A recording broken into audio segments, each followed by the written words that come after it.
नमस्कार जोहार, आपका स्वागत है खबर छत्तीसगढ़ में। तो आइए जानते हैं छत्तीसगढ़ के हर छोटे बड़े शहर से 25 फटाफट बड़ी खबरों को। इससे पहले यदि आप वीडियो को लाइक नहीं किए तो लाइक कर दीजिए और चैनल में नए हैं तो चैनल को सब्सक्राइब कर लीजिए। और आप वीडियो को कहां से देख रहे हैं कमेंट बॉक्स में हमें जरूर बताइए।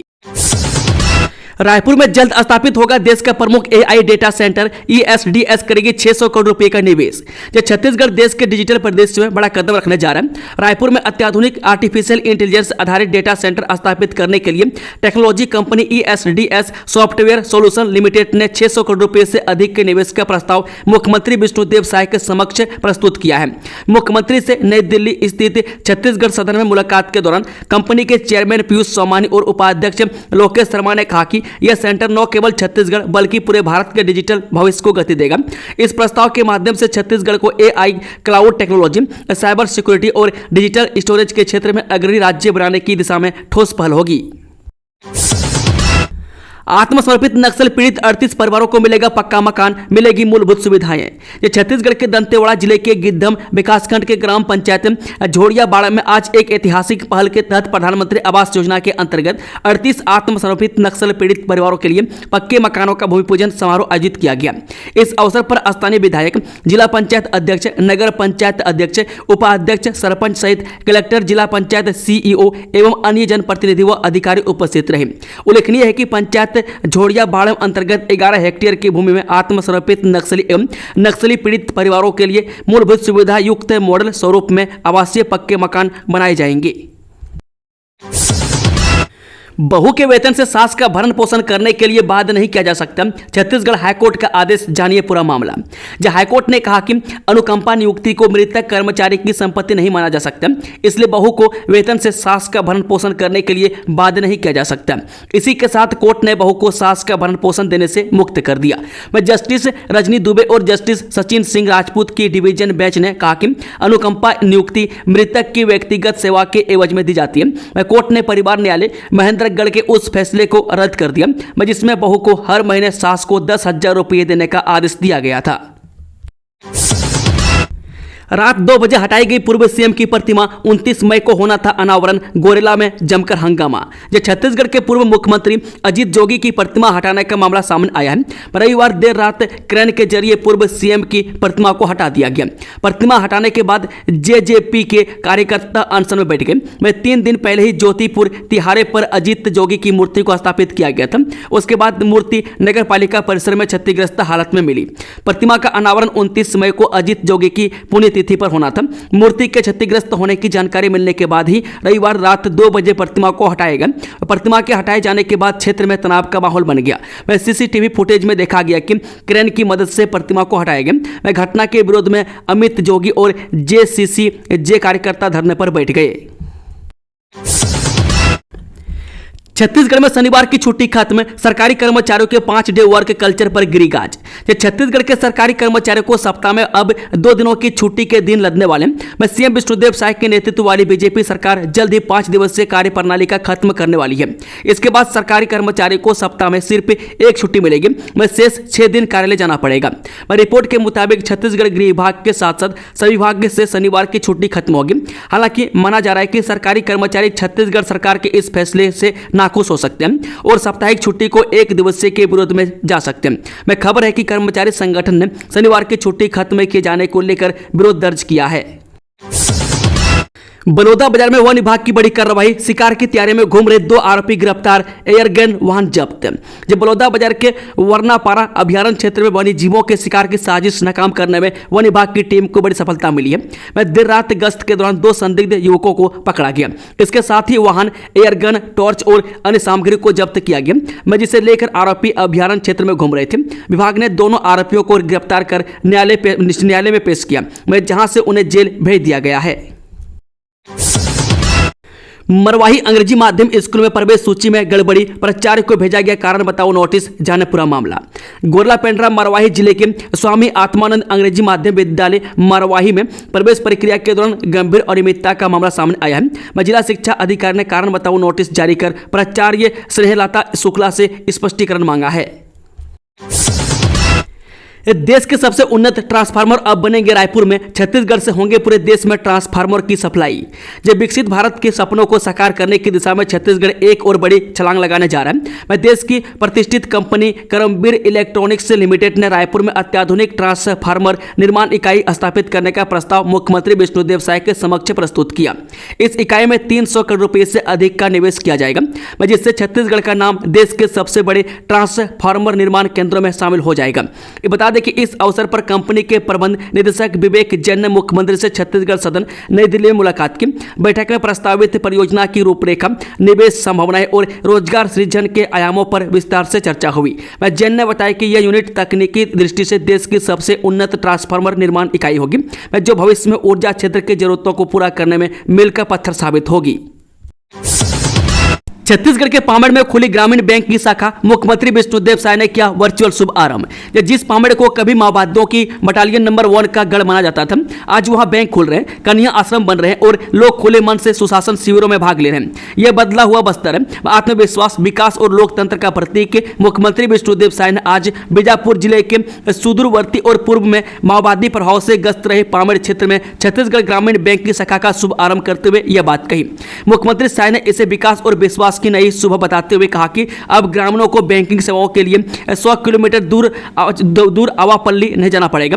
यह पहल सरकार के सुशासन और समावेशी विकास के विजन को दर्शाती है। कार्टून के भेष में पहुंचे चोर, ज्वेलरी शॉप में की लाखों की चोरी, सीसीटीवी में कैद हुई वारदात। जिले के मस्तूरी थाना क्षेत्र अंतर्गत जयराम नगर में एक ज्वेलरी शॉप में बड़ी चोरी की वारदात सामने आई है। चोरों ने संजय ज्वेलर्स को निशाना बनाते हुए लाखों रुपए की ज्वेलरी पर हाथ साफ कर दिया। हैरानी की बात यह है कि चोर कार्टून के भेष में दुकान में घुसे और पूरी वारदात को अंजाम दे डाला। चोरी की यह घटना दुकान में लगे सीसीटीवी कैमरे में कैद हो गई है।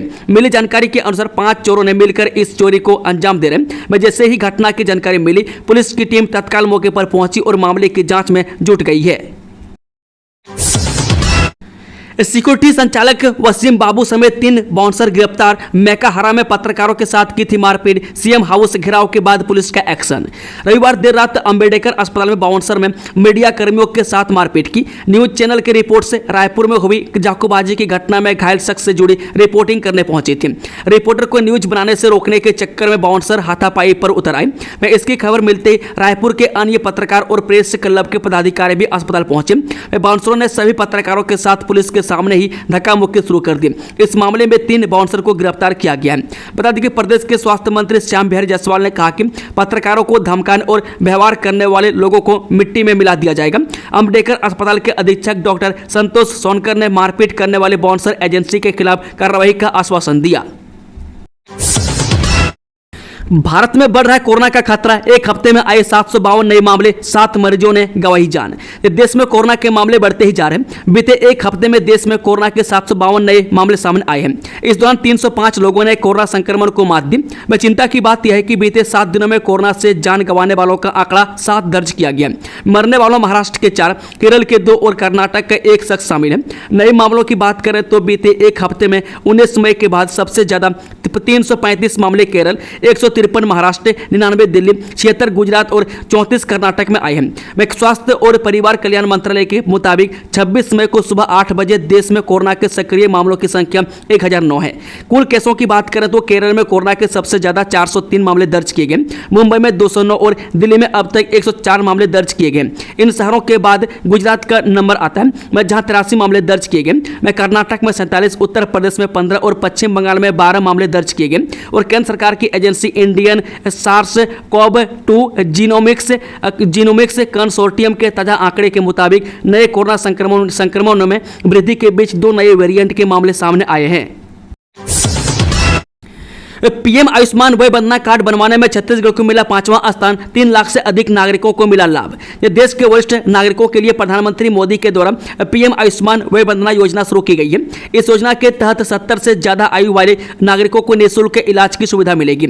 इसी कड़ी में छत्तीसगढ़ के स्वास्थ्य मंत्री श्याम बिहारी जायसवाल और सीएम साय की मार्गदर्शन में प्रदेश के वरिष्ठ नागरिकों ने अब तक 3,60,000 से अधिक आयुष्मान वय वंदना कार्ड बनवा लिया है, जिस वजह से पूरे देश में छत्तीसगढ़ को वय वंदना कार्ड बनाने के मामले में 5वां स्थान मिला है। वहीं दूसरी ओर इस मामले में महाराष्ट्र, राजस्थान, बिहार और उड़ीसा जैसे राज्यों से आगे निकल गया और यह कीर्तिमान स्थापित किया है। छत्तीसगढ़ में पंजाब से लगातार हो रही ड्रग्स की तस्करी, पंजाब से 2 बड़े सप्लाई गिरफ्तार। छत्तीसगढ़ पुलिस ने ड्रग्स के खिलाफ बड़ी कार्रवाई करते हुए हेरोइन तस्करी के 2 मुख्य आरोपियों को पंजाब से गिरफ्तार कर लिया। पकड़े गए आरोपियों के नाम सिमरनजीत सिंह बत्रा उर्फ सीमा और जसकरण सिंह है, जिन्हें पंजाब के मोगा जिले से गिरफ्तार कर लिया। पुलिस ने इसके पास से 14 ग्राम हेरोइन भी जब्त की है। बता दें कि इस कार्रवाई की कड़ी 1 माह पूर्व की एक गिरफ्तारी से जुड़ी है।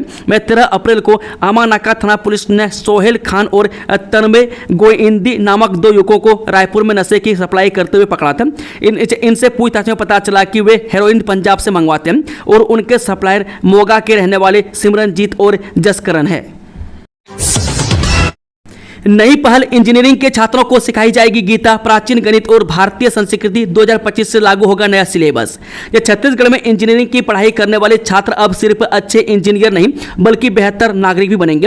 राज्य सरकार ने शैक्षणिक सत्र 2025-26 से इंजीनियरिंग पाठ्यक्रम में बड़ा बदलाव करते हुए श्रीमद् भागवत गीता, भारतीय संस्कृति, ज्योतिष, खगोल विज्ञान और संविधान जैसे विषयों को शामिल करने का निर्णय लिया है। पिछले वर्ष उच्च शिक्षा विभाग द्वारा राज्य में राष्ट्रीय शिक्षा नीति को लागू किया गया था। अब इसे की शिक्षा में भी लागू करने की दिशा में कदम बढ़ाए जा रहे हैं। इसके तहत इंजीनियरिंग पाठ्यक्रम में पुराने विषयों के कंटेंट को अपडेट किया गया और 4 नए विषय जोड़े गए हैं। बता दें कि नई शिक्षा नीति के तहत छात्रों को मल्टीपल एंट्री और मल्टीपल एग्जिट की सुविधा भी दी जाएगी। इसका मतलब यह है कि छात्र अपनी सुविधा अनुसार कोर्स के बीच में प्रवेश या निकास कर सकेंगे और उन्हें योग्यता के अनुसार प्रमाण पत्र, डिप्लोमा या डिग्री प्रदान की जाएगी। फर्जी कार्डियोलॉजिस्ट पर प्रशासन की कार्रवाई, बिना पंजीयन क्लिनिक चलाने पर 20,000 रुपए का जुर्माना। शहर में स्वास्थ्य नियमों की अनदेखी कर एक डॉक्टर द्वारा फर्जी तरीके से क्लिनिक संचालित किया जा रहा था। बिना आवश्यक पंजीयन और योग्यता के खुद को कार्डियोलॉजिस्ट बताकर मरीजों का इलाज करने वाले इस डॉक्टर पर रायपुर कलेक्टर ने बड़ी कार्रवाई की है। प्रशासन ने उसे 20,000 रुपए का जुर्माना लगाते हुए तत्काल क्लिनिक बंद करने के निर्देश दिए। बता दी प्राप्त जानकारी के अनुसार आरोपी डॉक्टर टाटीबंद स्थित लक्ष्मी मेडिकल हॉल के पास एम्स परिसर के नजदीक एक निजी क्लिनिक के चला रहा था। जांच में सामने आया कि उसके क्लिनिक का नर्सिंग होम एक्ट के तहत 9 तो पंजीयन कराया गया था और 9 ही डॉक्टर की डिग्री छत्तीसगढ़ आयुर्विज्ञान परिषद में पंजीकृत है। इसके बावजूद वह खुद को हृदय रोग विशेषज्ञ बताकर मरीजों का इलाज कर रहा था, जो न केवल कानून का उल्लंघन है बल्कि मरीजों की जान के साथ खिलवाड़ भी है। छत्तीसगढ़ की चिंता के लिए हम पर्याप्त हैं, आर्थिक प्रबंधन के लिए बघेल जी को हिमाचल प्रदेश भेज देना चाहिए, अजय चंद्राकर। जब प्रदेश में मंत्रिमंडल विस्तार पर पूर्व मुख्यमंत्री बघेल के बयान पर पलटवार करते हुए अजय चंद्राकर ने कहा कि छत्तीसगढ़ की चिंता करने की बजाय भूपेश बघेल जी को आर्थिक प्रबंधन के लिए हिमाचल प्रदेश भेज देना चाहिए। कैसे कर्जा लिया जाता है वहां जाकर बताएं, क्योंकि कई बार हिमाचल प्रदेश में कई बार तनख्वाह नहीं मिल पाती। यह हालत कांग्रेस सरकार की है। छत्तीसगढ़ की चिंता के लिए हम पर्याप्त हैं। छत्तीसगढ़ में होगी झमाझम बारिश, मौसम 7 दिनों तक रहेगा मेहरबान, बारिश का अलर्ट जारी। छत्तीसगढ़ में एक बार फिर मौसम में बदलाव होगा, जिससे लोगों को गर्मी की परेशानी से राहत मिलने के आसार हैं। दरअसल प्रदेश भर में मौसम विभाग ने बारिश का अलर्ट जारी कर दिया है, जिसके चलते आगामी राज्य के कई हिस्सों में आने वाले 7 दिनों तक बारिश के आसार जताए जा रहे हैं। बता दें कि अगले 7 दिनों तक छत्तीसगढ़ में बारिश के आसार हैं, जिसमें से रायगढ़, सरगुजा, बालोद और जसपुर में ऑरेंज अलर्ट है। वहीं दुर्ग, रायपुर और कांकेर समेत कई जिलों में येलो अलर्ट जारी किया गया है। अवैध अतिक्रमण पर चला प्रशासन का बुलडोजर, नोटिस जारी होने के बाद भी नहीं हटाया कब्जा। छत्तीसगढ़ के सूरजपुर जिले के भयाथान मार्ग पर लगे बसदई चौक के मुख्य मार्ग पर सड़क मध्य की सरकारी जमीन पर वर्षों से कब्जा जमाए बैठे घरों और दुकानों पर जिला प्रशासन ने बड़ी कार्रवाई की है। प्रशासन की टीम ने 3 जेसीबी से 21 दुकानों व घरों को ध्वस्त किया है। इस दौरान प्रभावित परिवारों में हड़कंप मच गया और आनंद फानंद में लोग अपना सामान बचाने में जुट गए। मौके पर मौजूद लोगों का दर्द साफ देखा गया, क्योंकि कई परिवारों का वर्षों पुराना आसियाना और आजीविका का साधन इस कार्रवाई की भेंट चढ़ गया। सुहागिनों ने शुभ मुहूर्त में की वट सावित्री पूजा, मांगी पति की लंबी उम्र, लगे जयकारी। छत्तीसगढ़ की राजधानी रायपुर स्थित सभी देवालयों में बरगद के पेड़ के नीचे वट सावित्री का पर्व मनाया गया। व्रती महिलाओं ने वट के नीचे बैठकर विधि विधान ने पूजा अर्चना की। वे परिवार में सुख, शांति और समृद्धि के लिए कामना की, पति की लंबी उम्र के लिए भगवान से प्रार्थना की। रायपुर के महादेव घाट समेत सभी मंदिरों में बरगद के पेड़ के नीचे व्रती महिलाओं की भीड़ नजर आई। व्रतियों ने वट वृक्ष में कच्चा सूत लपेटकर 7 बार परिक्रमा की। महिलाओं ने हाथ में भीगा चना लेकर सावित्री सत्यवान की कथा सुनी। वे फिर भीगा चना, रुपये, पैसे और वस्त्र अपनी सास को देकर उनका आशीर्वाद लिया। वट वृक्ष की कोपल खाकर उपवास तोड़ा। पुलिस का ताबड़तोड़ एक्शन, 48 घंटे में 80 फरार आरोपियों को दबोचे। एक 20 साल से था फरार। जब जिले में अपराधियों के खिलाफ पुलिस द्वारा बड़ी कार्रवाई की गई है। मैं एसपी विजय पांडे के निर्देश पर जिले भर में अस्थायी और गिरफ्तारी वारंटियों के खिलाफ 48 घंटे तक विशेष अभियान चलाया गया, जिसमें पुलिस को बड़ी सफलता हाथ लगी है। अभियान के दौरान विभिन्न गंभीर मामलों में वांछित 80 आरोपियों को गिरफ्तार कर लिया गया है।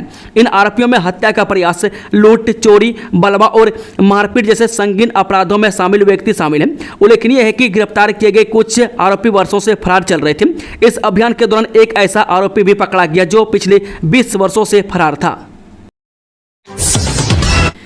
पुलिस विभाग में बड़ा फेरबदल, एक साथ 50 से ज्यादा पुलिसकर्मियों का तबादला, एसएसपी ने जारी किया आदेश। यह छत्तीसगढ़ के दुर्ग जिले के पुलिस महकमे में एक बार फिर बड़ा फेरबदल हुआ है। यहां एक साथ 50 पुलिसकर्मियों का तबादला किया गया मैं इनमें 2 निरीक्षक, 3 उप निरीक्षक, 5 प्रधान आरक्षक और 40 आरक्षक शामिल हैं। ये सभी पुलिसकर्मी लंबे समय से एक ही थाने में जमे हुए थे। तबादले के संबंध में जिले के पुलिस अधीक्षक विजय अग्रवाल ने आदेश जारी कर दिया है। छत्तीसगढ़ में रेलवे में नौकरी लगाने के नाम पर ठगी, फर्जी अधिकारी बनकर युवाओं को बनाया शिकार, शातिर ठग राजेश साहू गिरफ्तार। रेलवे में नौकरी दिलाने का झांसा देकर एक युवक ने कई लोगों से लाखों रुपए की ठगी कर ली। आरोपी खुद को रेलवे का अधिकारी बताकर लोगों को भरोसे में लेता था और फर्जी नियुक्ति पत्र देकर पैसे ऐंठता था। पुलिस ने आरोपी की पहचान राजेश साहू के रूप में की है, जिसे गिरफ्तार कर लिया गया है। बता दें कि डोंगरगढ़ थाना क्षेत्र में सामने आई इस मामले में पुलिस ने आरोपी को धर दबोचा। शुरुआती जांच में पता चला कि राजेश साहू लंबे समय से युवाओं को रेलवे में नौकरी लगाने का लालच देकर ठगी कर रहा था। वह खुद को रेलवे में बड़े अधिकारी बताकर नकली पहचान पत्र और दस्तावेजों का इस्तेमाल करता था।